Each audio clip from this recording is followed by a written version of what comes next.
देखना बेटा, class 11th chemistry chapter 4 second class. Topic हमारा फॉर्मल चार्ज। अब ये फॉर्मल चार्ज है क्या? देखो, जैसे कोई मॉलिक्यूल फॉर्म होता है तो मॉलिक्यूल के ऊपर कंबाइंड चार्ज होना एक अलग चीज है, प्लस उसके अंदर जो डिफरेंट एटम्स हैं उन एटम्स पे अलग अलग स्ट्रक्चर बन सकते हैं। जो लेविस स्ट्रक्चर है वो अलग अलग स्ट्रक्चर पॉसिबल हो सकते हैं। तो अलग अलग उन पॉसिबल स्ट्रक्चर्स पे क्या क्या चार्ज हो सकता है एटम्स पे, उसे फॉर्मल चार्ज कहेंगे। तो फॉर्मल चार्ज कैलकुलेट कैसे करते हैं, उसके लिए पहले तुम O3 के एक स्ट्रक्चर को स्टडी करो। O3 के अंदर कितने आपके पास एटम है? 3 ऑक्सीजन के एटम है, 1, 2 और 3। 2 बॉन्ड एक पेयर में बढ़ते हैं और 1 बॉन्ड एक में बढ़ता है। तो इस तरह से अगर हम देखें, इस ऑक्सीजन के कितने इलेक्ट्रॉन शेयर हो गए हैं? इस ऑक्सीजन ने 1 इलेक्ट्रॉन यहां शेयर किया, 1 यहां। अच्छा, ये जो बॉन्ड है ना स्पेशल, इसमें दोनों इलेक्ट्रॉन इसी ऑक्सीजन के हैं। तो इस ऑक्सीजन के 1, 2, 3, 4 2 इलेक्ट्रॉन बाकी बच गए। इस ऑक्सीजन के कितने इलेक्ट्रॉन हैं? 1, 2 यहाँ हैं और 4 अलग हो गए, क्योंकि ऑक्सीजन का आउटरमोस्ट शेल में 6 इलेक्ट्रॉन हो गए। इस ऑक्सीजन का कोई भी इलेक्ट्रॉन शेयर नहीं हुआ, ये दोनों यही इसी के थे जो इसने अपनी तरफ अट्रैक्ट कर लिए स्पेशल बॉन्डिंग में। तो इसके 6 इलेक्ट्रॉन विदाउट शेयरिंग बचे हुए हैं। तो हम इनको नंबर देते हैं। नंबर दे दिया हमने इसको 1, इसको नंबर दे दिया 2 और इसको नंबर दे दिया 3। अब इन नंबर्स के अकॉर्डिंग अब हम चेक कर रहे हैं कि इनके ऊपर फॉर्मल चार्ज कितना है। जैसे 1 के केस में, इन केस ऑफ फर्स्ट वाले पे फॉर्मल चार्ज का एक फॉर्मूला बेटा, general formal charge Fc equal to total number of valence electron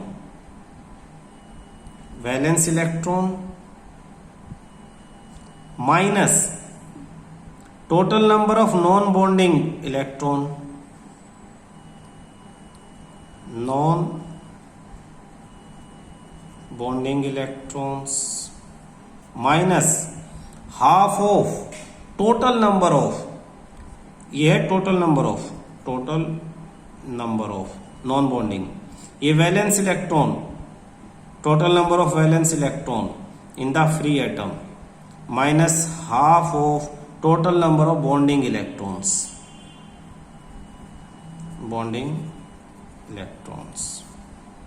अब देखो इस केस में, फर्स्ट वाले के केस में total number of valence electron, तो ऑक्सीजन है, ऑक्सीजन में वैलेंस इलेक्ट्रॉन कितने होते हैं? वैलेंस मतलब number of electron in outermost shell. Valence electron किसे कहेंगे? Number of electrons in outer most shell. तो आउटरमोस्ट शेल में टोटल कितने इलेक्ट्रॉन होते हैं? आउटरमोस्ट शेल में टोटल होते हैं 6 इलेक्ट्रॉन के, minus total number of non bonding, कितने इलेक्ट्रॉन ऐसे हैं जिन्होंने बॉन्ड नहीं बनाया? 2, 1 और 1, इसमें फर्स्ट के केस में 2 electron, -2, minus half of bonding electron, कितने इलेक्ट्रॉन ऐसे हैं जिसने बॉन्ड बनाया हुआ इस ऑक्सीजन के केस में? तो इस ऑक्सीजन के केस में देखो, इसके 3 बॉन्ड है जो इससे टकराए हुए हैं, इससे कनेक्टेड है, 1, 2 और 3। एक बॉन्ड 2 इलेक्ट्रॉन बना रहा है, 2 इलेक्ट्रॉन से बन रहा है, तो 1, 2, 3, 4, 5, 6 इलेक्ट्रॉन इसके बॉन्डिंग इलेक्ट्रॉन है। तो इसे सिंप्लीफाई करेंगे तो हो जाएगा 6 - 2 - 3, तो 6 - 5 यानी 1 + 1। तो इस इलेक्ट्रॉन, इस ऑक्सीजन के ऊपर कैसा चार्ज आ गया? इसके ऊपर प्लस का चार्ज आ गया है। अब ऐसे ये तो फर्स्ट के केस में था।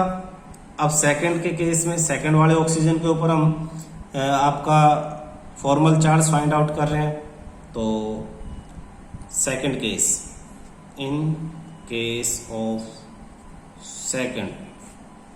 सेकंड के केस में formal charge equal to valence electron फॉर्मूले में क्या था पहले, वैलेंस इलेक्ट्रॉन, तो वैलेंस इलेक्ट्रॉन 6 है, माइनस बॉन्डिंग इलेक्ट्रॉन, सेकंड में बॉन्डिंग इलेक्ट्रॉन 1 2 3 4, तो 4 बॉन्डिंग इलेक्ट्रॉन है, नॉन बॉन्डिंग सॉरी, तो नॉन बॉन्डिंग है 1 2 3 4, 4 नॉन बॉन्डिंग है, minus half of bonding, bonding 4 है, 2 बॉन्ड इससे कनेक्ट है तो 4 बॉन्डिंग इलेक्ट्रॉन है। सिंप्लीफाई करेंगे 6 माइनस 4 2 माइनस 2 1 जा 2 2 जा 2 माइनस 2 यानी 0, तो इसके ऊपर कोई चार्ज नहीं है, नो चार्ज। सेकंड वाले पे कोई चार्ज नहीं है। थर्ड वाले की बात करें अगर हम, तो इन केस ऑफ थर्ड के formal charge equal to total oxygen है तो वैलेंस इलेक्ट्रॉन 6 रहेंगे, माइनस नॉन बॉन्डिंग, इसमें नॉन बॉन्डिंग है 1 2 3 4 5 6, 6 के 6 नॉन बॉन्डिंग है इसमें थर्ड में, minus half of bonding, bonding कितने, एक ही बॉन्ड तो बना हुआ तो 2 इलेक्ट्रॉन है बॉन्डिंग, तो इसे सिंप्लीफाई करेंगे 6 माइनस 6 0, 2 1 जा ये 1 से कैंसिल, तो 0 माइनस 1 यानी -1, तो आपके थर्ड के ऊपर माइनस का चार्ज आ गया। तो इस तरह से किसी लेविस स्ट्रक्चर में पर्टिकुलर एटम के ऊपर आप चार्ज फाइंड आउट कर सकते हो कि उसके उस एटम के ऊपर कौन सा चार्ज है, प्लस है, माइनस है, या कोई चार्ज नहीं है, या कितना चार्ज है। तो फॉर्मूला क्या है, जिसके ऊपर भी आप फाइंड आउट कर रहे हो उसके वैलेंस शेल में कितने इलेक्ट्रॉन है, माइनस उसने टोटल कितने इलेक्ट्रॉन्स बॉन्ड, उसके जो बॉन्ड बन रहे हैं उनमें कितने इलेक्ट्रॉन इन्वॉल्व हैं, माइनस इन्वॉल्व नहीं है और जितने इन्वॉल्व हैं उसका हाफ। ये कैसे बेटा देखना ध्यान से, वैलेंस इलेक्ट्रॉन जो भी हैं, नॉन बॉन्डिंग यानी उसके पास जो है वो माइनस कर दो, बॉन्डिंग में दोनों के यूज हो रहे हैं उसके भी और दूसरे वाले के भी, तो उसके हाफ माइनस कर दो। तो अगर वैलेंस इलेक्ट्रॉन 6 थे, 2 नॉन बॉन्डिंग है तो 4 रह गए, 4 में से 3 को उसने बॉन्ड बना लिया तो उसके पास 1 इलेक्ट्रॉन एक्स्ट्रा है तो उसका वो चार्ज है। तो इस तरह से आप फॉर्मल चार्ज फाइंड आउट कर सकते हो। नेक्स्ट टॉपिक है हमारा बेटा लिमिटेशंस ऑफ ऑक्टेट रूल। आपने पढ़ा कि बॉन्ड बनाए जाते हैं, कोवेलेंट बॉन्ड है, शेयरिंग कर रहे हैं सब, तो किस लिए, ऑक्टेट रूल के लिए, अकॉर्डिंग टू ऑक्टेट रूल। लेकिन है ना ये ऑक्टेट रूल हर जगह एप्लीकेबल नहीं है, इसकी अपनी कुछ लिमिटेशंस हैं, तो हम उन लिमिटेशंस को ही पढ़ेंगे, लिमिटेशंस ऑफ ऑक्टेट रूल्स। तो फर्स्ट लिमिटेशन ऑक्टेट रूल की क्या है, incomplete octet of central atom. First है incomplete octet of central atom. इसका मतलब क्या है, जैसे लिथियम क्लोराइड फॉर्म होता है, ये एग्जांपल आपके पास है लिथियम क्लोराइड, तो लिथियम Li3 यानी 2 1 आउटरमोस्ट शेल में 1 इलेक्ट्रॉन है लिथियम, और क्लोरीन के आउटरमोस्ट शेल में क्लोरीन के 7 है, 1 2 3 4 5 6 7, लिथियम 1, ये पेयर बन गया। तो लिथियम का ऑक्टेट कंप्लीट नहीं हुआ, लिथियम के सिर्फ 2 ही इलेक्ट्रॉन कंप्लीट हुए हैं। लिथियम के कितने इलेक्ट्रॉन है, 2, ये फर्स्ट वाले के शेल को ही कंप्लीट कर रहा है, क्लियर है। तो ये सेंट्रल, इसका ऑक्टेट जहां पे कंप्लीट नहीं होता तो उसे हम कहते हैं कि इनकम्प्लीट ऑक्टेट, तो सब पे एप्लीकेबल नहीं है।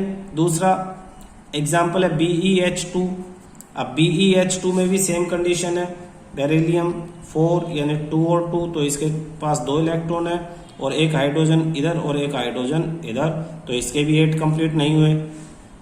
तो सेंट्रल एटम के 8 इलेक्ट्रॉन्स कंप्लीट ना हो। BCl3 बोरोन 5 है यानी 2 3, बोरोन का आउटरमोस्ट शेल में 3 इलेक्ट्रॉन्स हैं, 1 2 3, और एक एक्सपोज क्लोरीन का हो गया, तो भी इसके 8 इलेक्ट्रॉन्स जो है वो कंप्लीट नहीं होते हैं।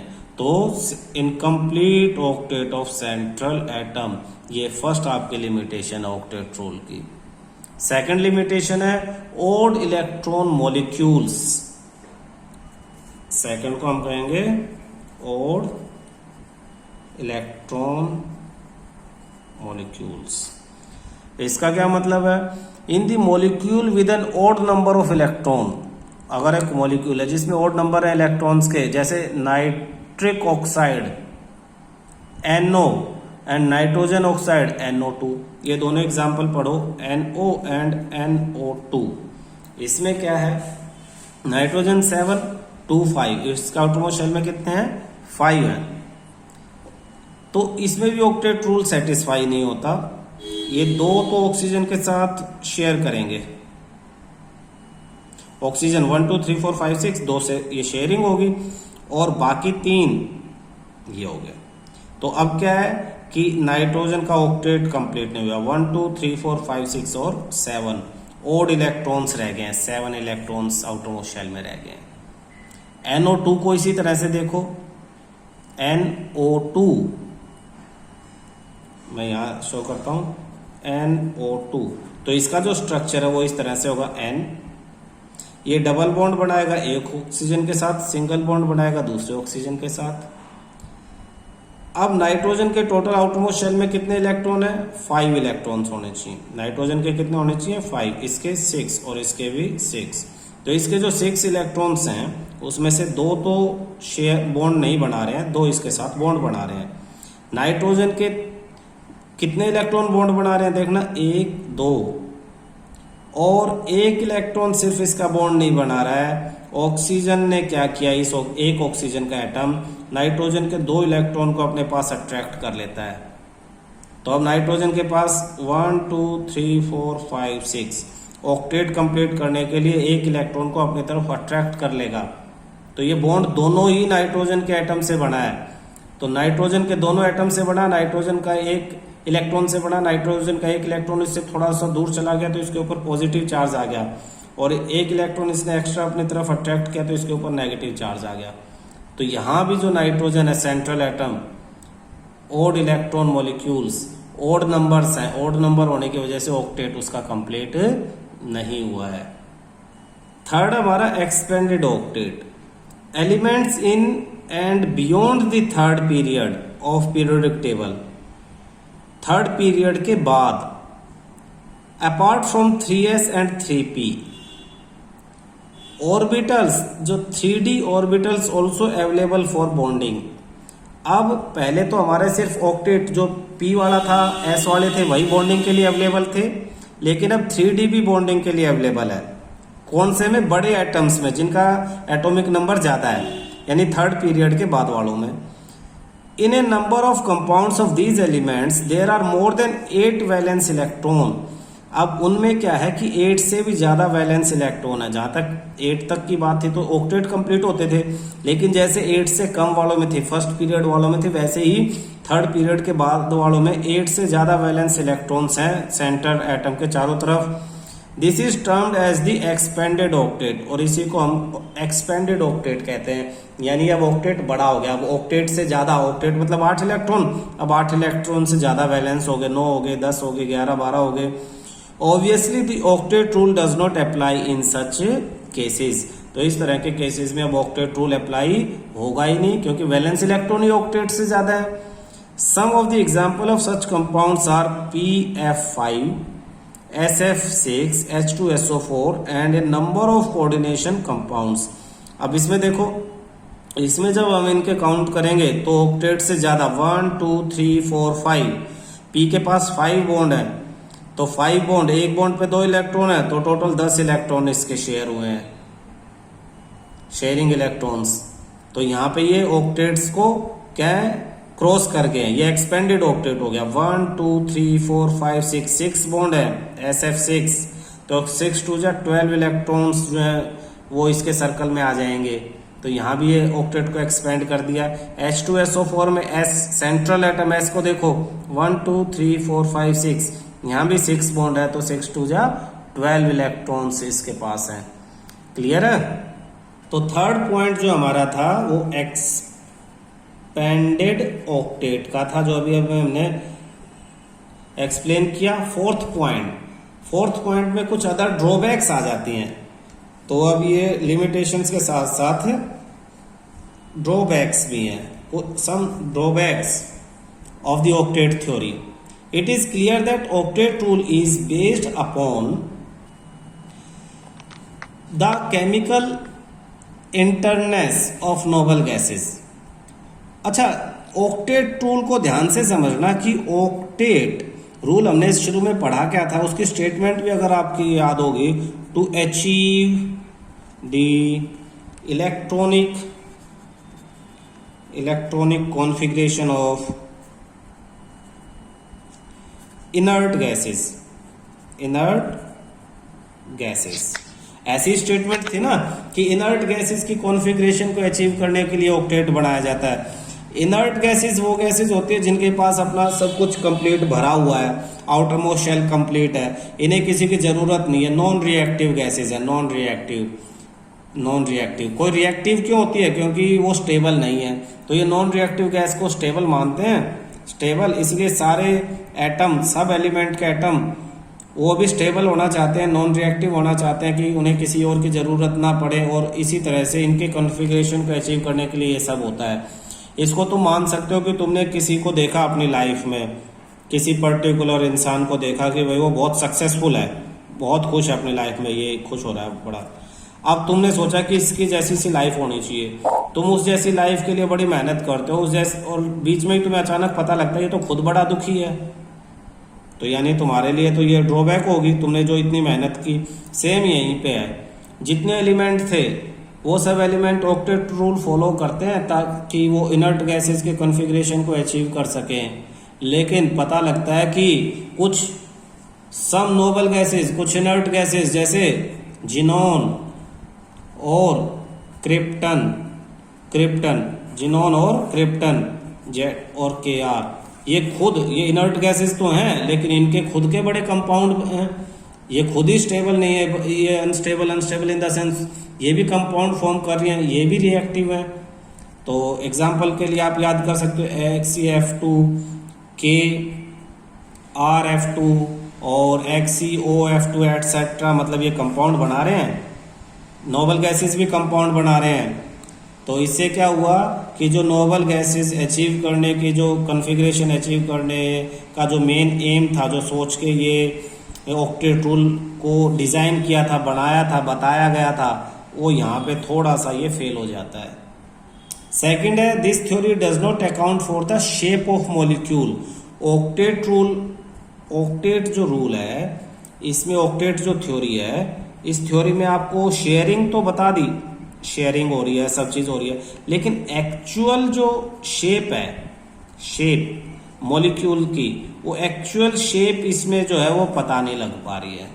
तो ऑक्टेट थ्योरी जो है अप टू नाइन्थ क्लास तक, छोटे बच्चों तक, 7th 8th तक ठीक है, लेकिन जैसे जैसे आप बड़े होते हो, ये आपकी जितने मन में जिज्ञासाएं होती हैं कि अगर कोई मॉलिक्यूल बना तो उसकी एग्जैक्ट शेप कैसी होगी, उन सब को ये फुलफिल नहीं कर पाता है।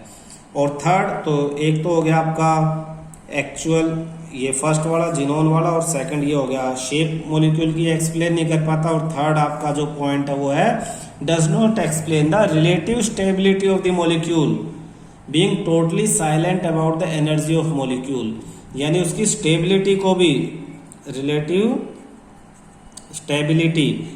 स्टेबिलिटी को भी ये एक्सप्लेन नहीं कर पाता, यानी कितनी एनर्जी उस मॉलिक्यूल को एब्जॉर्ब करने के लिए जरूरी है, उस मॉलिक्यूल के लिए कितनी एनर्जी की जरूरत है स्टेबल होने के लिए, उन सब चीजों के बारे में, यानी अमाउंट ऑफ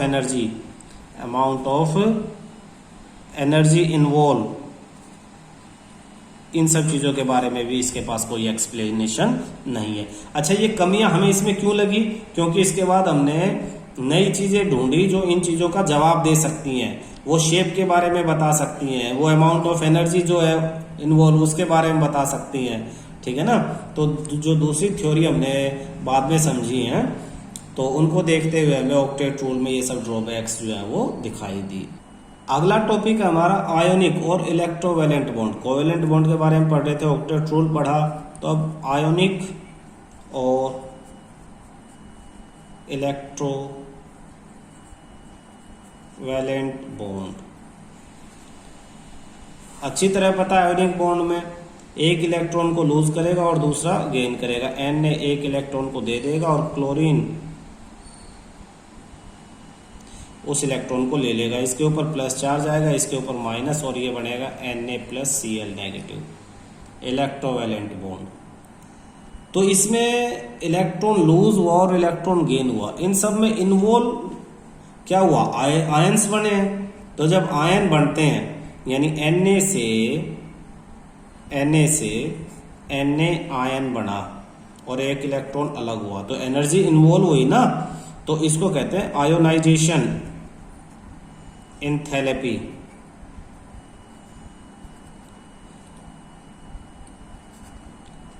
क्लियर है।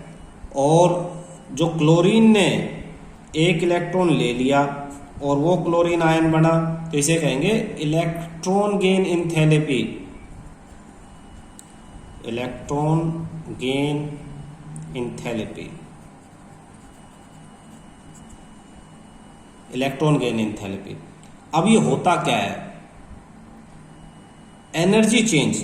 भाई इसकी एनर्जी अलग थी और इसकी एनर्जी अलग थी, तो ये जो एनर्जी में चेंज आया है, एनर्जी चेंज,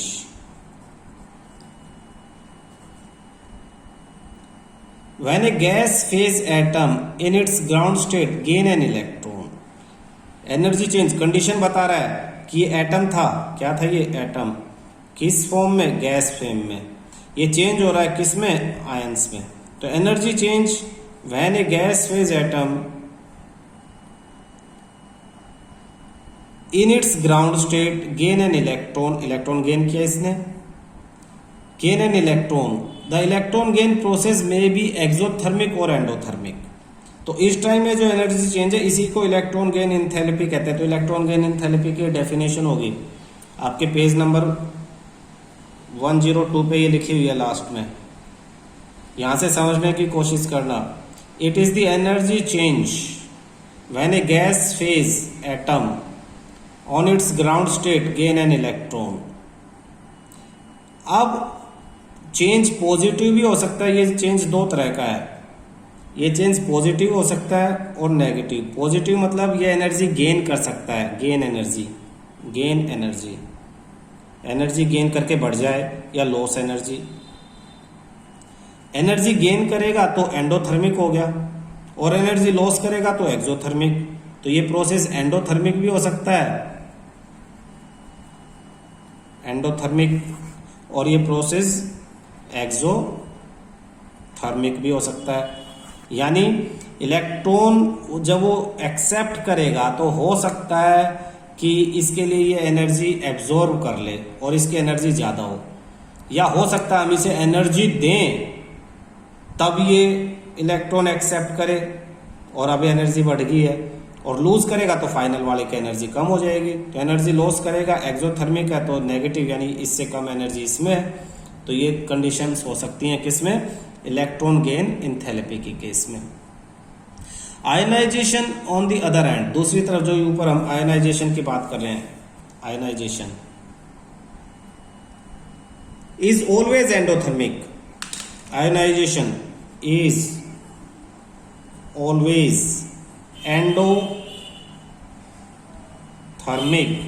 एंडोथर्मिक का मतलब क्या है, एब्जॉर्ब एनर्जी, एब्जॉर्ब एनर्जी, यानी we have to provide energy, we have to provide energy, यानी किसी चीज को आयंस में कन्वर्ट करने के लिए हमें एनर्जी प्रोवाइड करनी पड़ेगी। कुछ इतना समझ लो कि सोडियम से एक इलेक्ट्रॉन निकालना है, किसी से कुछ निकालने के लिए हमें एनर्जी देनी पड़ेगी, मारना, पीटना, गर्म करना, कुछ ना कुछ करना पड़ेगा, तब हम उसका इलेक्ट्रॉन छीन पाएंगे।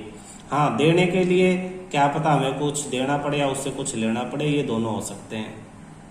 इलेक्ट्रॉन निकालने के लिए हमें उसे एनर्जी देनी पड़ेगी तब वो इलेक्ट्रॉन अलग होगा।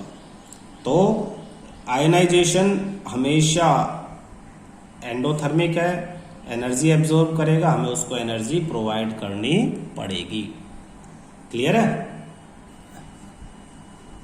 आयोनिक बॉन्ड बनेंगे कब, किन चीजों के बीच में बनेंगे, तो कह रहे हैं आयोनिक बॉन्ड,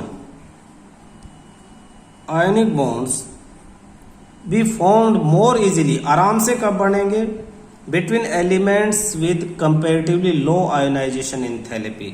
जिनकी हमारे पास दो चीजें थी, एक तो आयोनाइजेशन एंथैल्पी थी, एंथैल्पी, तो आयनाइजेशन एंथैल्पी अगर लो होगी तो आयनिक बॉन्ड जो है formed more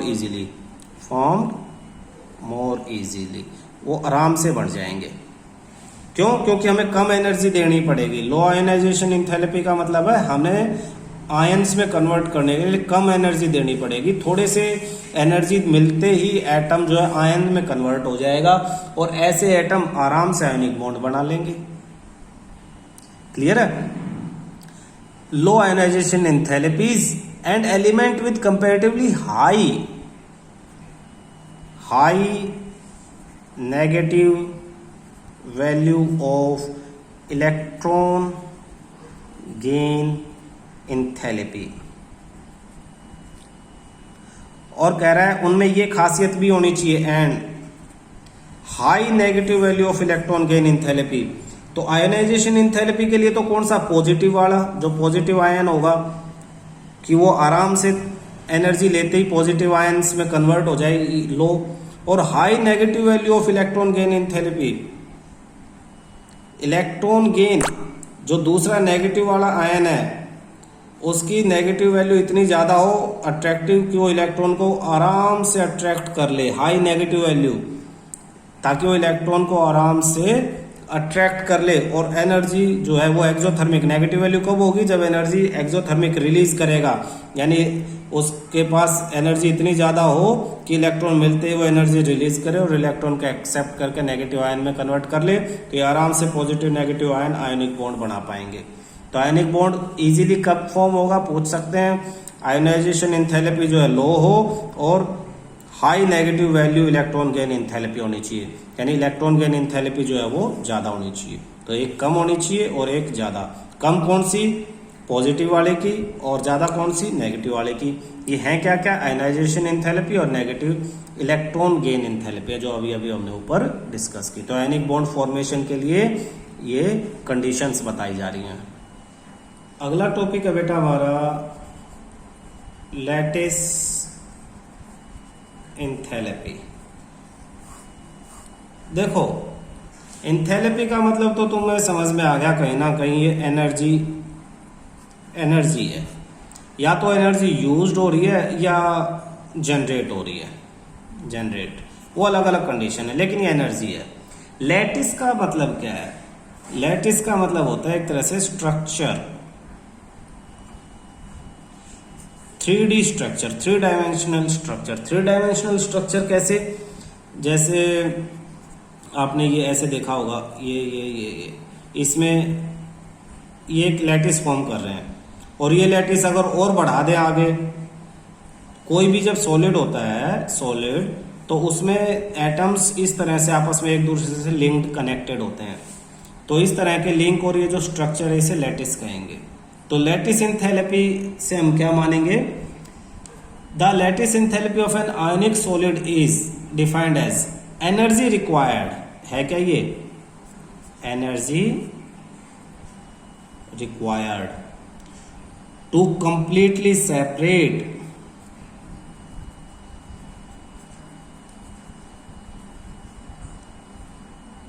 one mole of a solid